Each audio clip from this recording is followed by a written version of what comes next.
wassalatu wassalamu ala rasulillah amma ba'du. Assalamualaikum warahmatullahi wabarakatuh.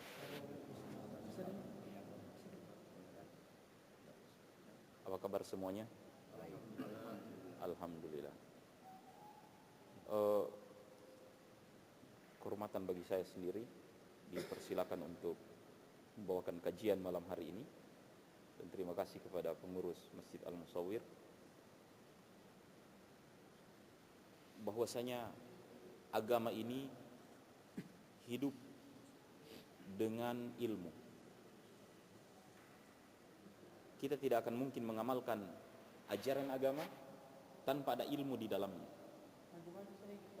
Karena Allah Ta'ala katakan, fa'lam annahu la ilaha illallah.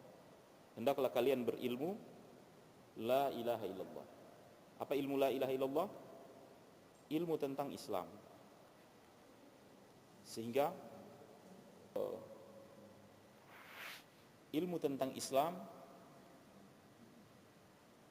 di dalam mengamalkan agama tidak boleh kecuali ada landasannya ilmu. Dan rujukan atau referensi dari ilmu itu Al-Quran, hadis Nabi Sallallahu Alaihi Wasallam. Tidak boleh mengambil agama dari apa yang kita dapat dalam mimpi. Kita mimpi orang ajarin kita satu solat sekian rakaat, kerjakan ini solat ini. Padahal solat tersebut Rasulullah tidak ajarkan kepada kita. Walaupun yang datang dalam mimpi kita itu mungkin orang yang berbaju putih, berjanggut lebat, tapi dia mengajarkan kita satu solat, nah amalkan ini solat. Tambah dari 5 waktu itu ada satu lagi solat. Kita tidak akan amalkan walaupun bentuknya solat, walaupun bentuknya puasa, walaupun bentuknya zikir, karena agama hanya dari Al-Quran. Sumber pengamalan agama itu cuma satu, telinga. Cuma telinga ini alat untuk menerima agama. Makanya orang-orang beriman selalu menghargai telinga mereka dengan mengatakan sami'na wa ata'na. Kami dengar, kami taat. Sebab dalam agama tidak ada agama ini dibuat dari otak, dari akal. Agama tidak dibuat sekedar hanya melihat baru diikuti. Agama ini tidaklah cuma karena perasaan senang atau takut kita amalkan. Tapi agama ini adalah ketundukan, istislam. Tunduk, begitu mendengar, laksanakan. Dan agama ini adalah sama'ah. Agama ini adalah pendengaran. Didengarkan Jibril, didengarkan Nabi SAW dari Jibril, didengarkan para sahabat dari Rasulullah SAW, didengarkan para tabi'in dari para sahabat, didengarkan oleh para ulama dari ulama. Makanya orang ambil ilmu sanad bacaan, sanad hadis, semata-mata sekedar membaca di hadapan guru, dengarkan cara membaca yang benar, seperti Pak Ustadz mengajarkan Al-Quran kepada kita. Tidak cukup kita beli buku, ini buku-buku Iqra, cara baca Al-Quran, baru kita baca sendiri, tidak. Kita harus bacakan di depan Ustadz, dengarkan apa bacaan Ustadz, kita ikuti bacaan tersebut. Agama ini diambil dari pendengaran, bukan diambil dari filsafat, bukan diambil dari sekedar melihat ikut-ikutan taklid, bukan dengan perasaan mentang-mentang perasaan enak, ini diamalkan oleh sebagainya. Tidak, agama ini adalah sama'ah, pendengaran. Sehingga kadangkala orang mengambil agama bukan dari sumbernya, dia bisa tersesat dari agama ini. Dia bisa mengamalkan atau jadi golongan-golongan sesat, seperti yang ribut-ribut mungkin di TV hari ini. Karena mereka menjadikan orang, manusia sebagai rujukan agamanya. Bukan Al-Quran dan Sunnah, tapi kebenaran itu diukur menurut manusia.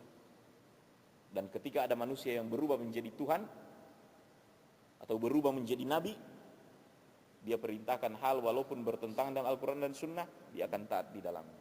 Nah jamaah sekalian, Pak Ustadz, Pak Kiai, Pak Habib, kita ikut mereka bukan karena Pak Ustadznya, Bukan karena Pak Kiainya, tapi karena Pak Ustadz dan Pak Kiainya mengamalkan Al-Quran dan Sunnah, kita ikuti dia. Kapan dia tinggalkan Al-Quran dan Sunnah, tidak ada lagi harganya. Inilah kebenaran, nilai kebenaran dalam Islam ketika kita mau mengamalkan agama. Hal yang kedua, semua orang yang merasa Islam, semua orang yang merasa berdakwah untuk Islam, selalu mengatakan kami ini sesuai Al-Quran dan Sunnah. Tanyakan kepada orang Ahmadiyah, dia bilang kami ini panduannya Al-Quran dan hadis. Tanyakan kepada Syiah, kami Al-Quran dan hadis. Semua orang mengatakan kami Al-Quran, kami hadis. Namun jemaah sekalian, Al-Quran dan hadis harus dipahami dengan benar seperti para sahabat memahami ayatnya dan seperti para sahabat memahami hadisnya. Bisa saja satu ayat yang benar kita baca, baru kita amalkan, padahal berbeda dengan perintah dari ayat ataupun hadis Nabi itu. Sebagai contoh, ada larangan Nabi, la yaskhiyanna ahadukum mazra'ata akhihi, kama qala alaihi salatu wassalam. Jangan sekali-kali salah seorang di antara kalian menyiram tanaman tetangganya. Jangan sekali-kali salah seorang di antara kalian menyirami kebun saudaranya. Itu hadis. Orang dengar, berarti saya salah selama ini. Kalau saya pergi ke sawah, saya aliri itu air sawah itu ke tetangga saya karena sudah kelebihan di sawah saya. Atau saya siram debu di depan rumah, tanaman tetangga juga saya siram. Salah itu. Nabi mengatakan, jangan engkau siram tanaman tetanggamu. Coba. Bunyi nas, bunyi dalil seperti itu. Kalau kita tidak tanya kepada para ulama, tafsiran ayat, tafsiran hadis, kita bisa menjadi keliru. Yang kedua, kadang-kadang kita akan berburuk sangka terhadap agama. Kenapa agama melarang sesuatu yang baik? Oleh karenanya kembalikan tafsiran Al-Quran, kembalikan tafsiran hadis kepada pemahaman yang benar. Siapa yang memahami pemahaman yang benar? Para ulama. Fas'al ahla dzikri in kuntum la ta'lamun. Bertanyalah kepada para ulama, kepada orang yang tahu, in kuntum la ta'lamun. Seandainya kalian orang-orang yang tidak mengetahui. Al ulama, kata Rasulullah SAW, warathatul anbiya. Para ulama itulah pewaris Nabi. Innama yakhshallahu min ibadihil ulama. Sesungguhnya yang paling takut kepada Allah itu cuma para ulama. Maka jangan pernah mengambil ayat Al-Quran, mengambil hadis, kecuali referensinya itu disepakati oleh para ulama. Ijma' kaum muslimin. Makanya dalil dalam usul fikih, kebetulan saya orang yang takhasus di usul fikih, kalau ada dalil Al-Quran, ada dalil hadis Nabi SAW, ada ijma', ada qiyas. Dalil yang paling tinggi itu ijma'. Artinya ada satu perbuatan. Landasan hukumnya apa? Ini Al-Quran, ini hadis, ini ijma'. Ijma' itu kesepakatan para ulama. Yang paling tinggi itu ijma'. Kenapa? Bukan ijma' lebih tinggi Al-Quran, tidak. Karena para ulama tidak akan pernah keliru bersepakat untuk berbuat buruk terhadap agama ini. Bisa saja orang berpemahaman perbuatan saya ini dalilnya Al-Quran. Apa dalilnya? Oh, ini dia bacakan ayat. Tapi itu kan menurut dia. Dalil saya ini hadis. Apa hadisnya? Ini bunyinya seperti tadi. Saya tidak boleh lagi menyiram tanaman tetangga karena ini ada hadisnya. Penting setiap ayat Al-Quran, penting setiap ayat, setiap hadis dikembalikan pemahamannya, ditanyakan kepada para ulama artinya supaya kita tidak keliru. Ternyata apa tadi hadis itu? Jangan menyiram tanaman tetangga kalian. Maksudnya Nabi, larangan menikahi wanita yang hamil. Karena bukan tanamannya, tanaman orang lain. Janganlah sekali-kali kalian menyiram tanaman saudaramu. Itu maksud dari hadis itu.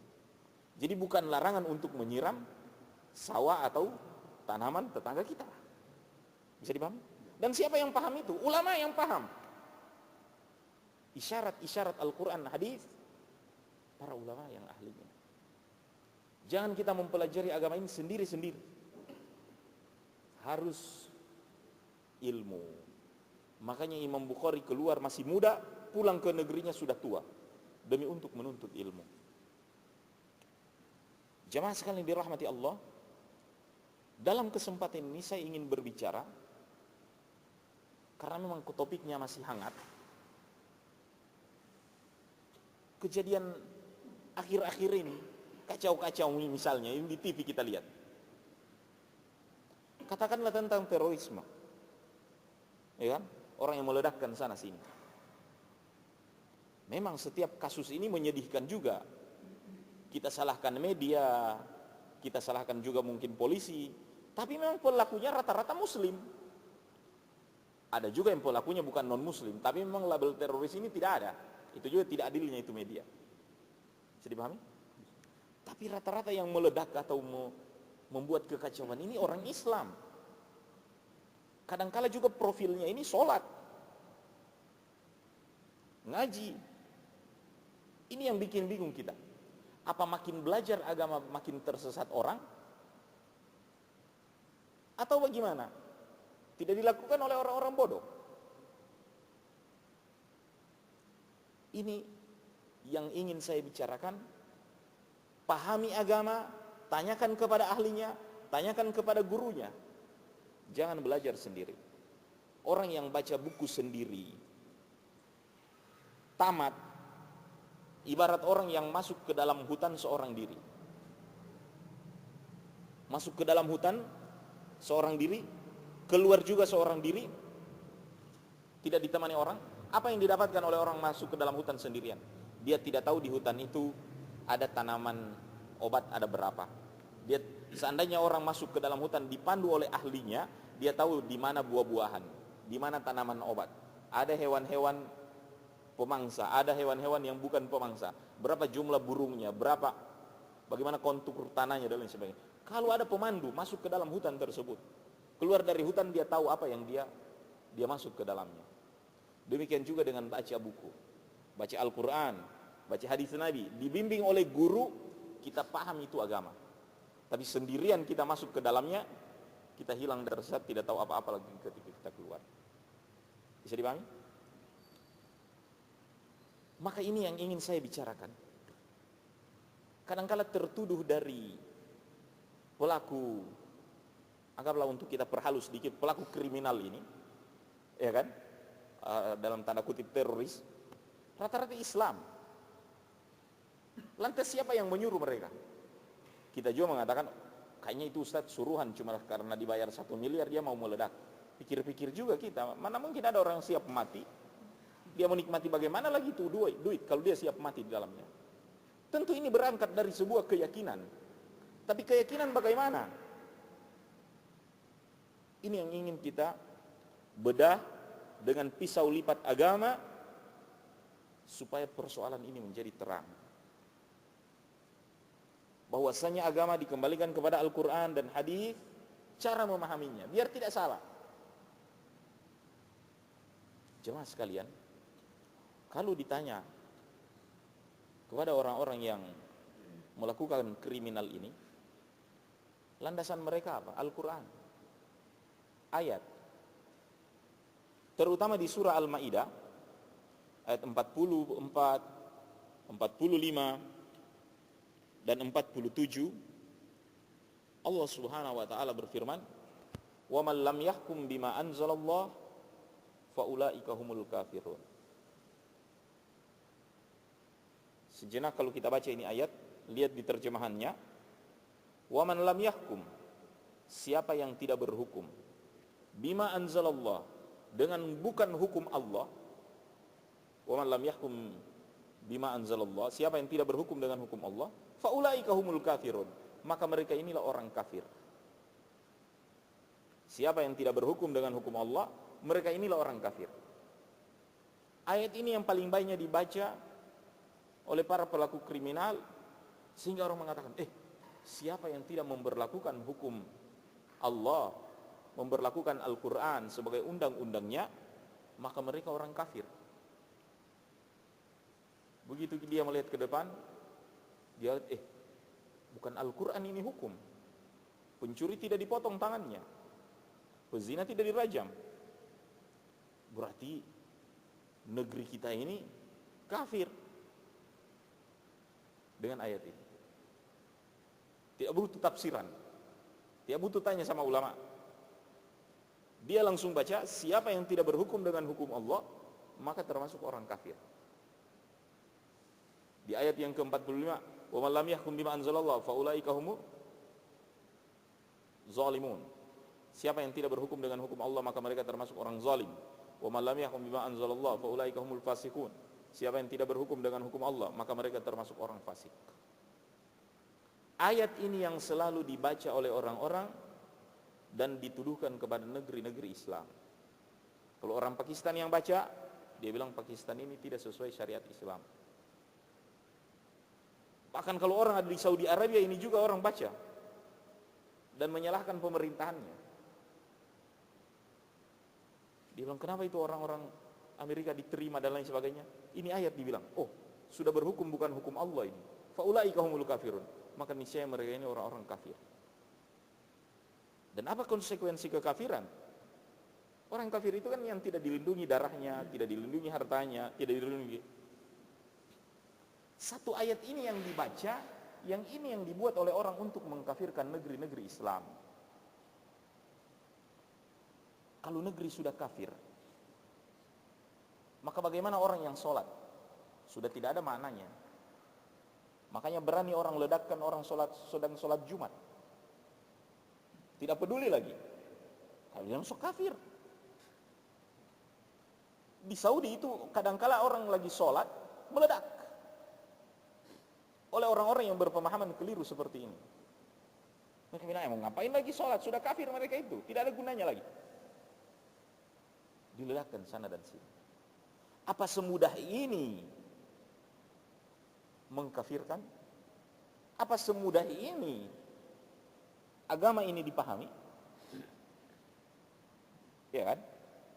Alasan orang-orang berbuat hal ini sehingga memang kadang-kadang terlihat bukan orang yang bodoh, orang yang ngaji,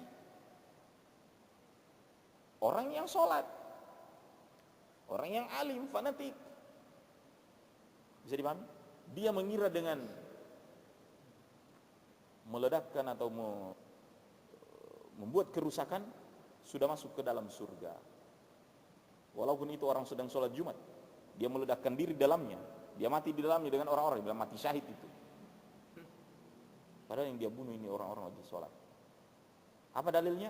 Wa man lam yahkum bima anzalallah fa ulaika humul kafirun. Petugas keamanan yang kadang-kala menjadi korban, kadang-kala orang Islam, orang Muslim, sholat, soleh, dan lain sebagainya, menjadi korban. Ini yang harus dipahami ketika orang mengambil dalil dengan membaca satu ayat, dia menerapkannya dan dia membuat kerusakan di tengah-tengah kaum muslimin. Baiklah jemaah sekalian dirahmati Allah, lantas bagaimana memahami ayat ini? Wa man lam yahkum bima anzalallahu fa ulaika humul kafirun. Siapa yang tidak berhukum dengan hukum Allah, maka mereka termasuk orang kafir. Ayat ini tidak ada hubungannya. Artinya, coba tanyakan atau baca kepada kitab-kitab penafsiran para ulama, apa ayat ini adalah dalil mengkafirkan sebuah negeri atau sistem, kekafiran sebuah daulah, sebuah negeri. Apa ayat ini maksudnya untuk negeri? Ternyata tidak jemaah sekalian. Ayat ini berlaku untuk